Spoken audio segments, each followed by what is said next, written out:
राम ही राम बदनाम अयोध्याम सोहर अयोध्याम सोहर हो। राम ही राम बदनाम अयोध्या में सोहर अयोध्या में सोहर हो। कहवा से आवे पांचों पांडव तक कहवाना रद मुनि कहवाना रद मुनि हो। बहिनी कहवा से आवे भगवान अयोध्या में सोहर अयोध्या में सोहर हो। कहवा से आवे पांचों पांडव तक कहवाना रद मुनि कहवाना रद मुनि हो। हे बहिनी कहवा से आवे भगवान अयोध्या में सोहर अयोध्या में सोहर हो।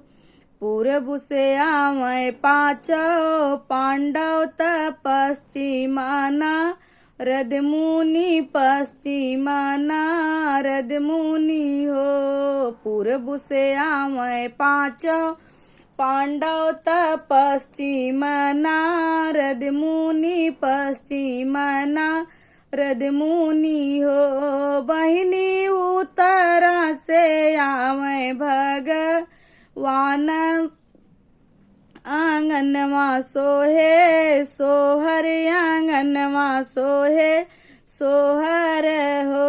बहिनी उत्तरा से आवे भगवान अयोध्या में सोहर अयोध्या में सोहर हो।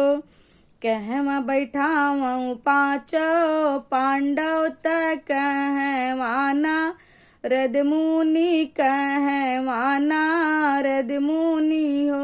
हे बहिनी कहवा बैठाऊं भगवान अयोध्या में सोहर आंगन मोरे सोहर आंगन मोरे सोहर हो। ए बहिनी कहवा बैठाऊं भगवान अयोध्या में सोहर आंगन मोरे सोहर आंगन मोरे सोहर हो। दुअरे बैठाऊं पांचों पांडव आंगने नारद मुनि आंगने नारद मुनि हो।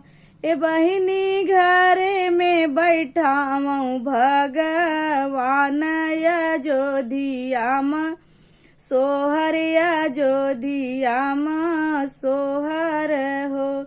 ए बहिनी घरे में बैठाऊं भगवान अयोध्या में सोहर अयोध्या में सोहर हो।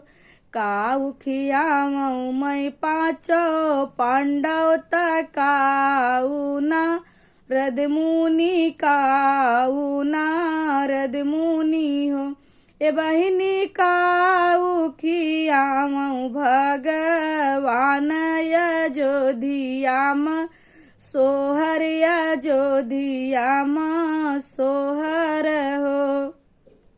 घी कलेढ़ुइया पांचों पांडव तयउरौना रद मुनि औरौना रद मुनि हो।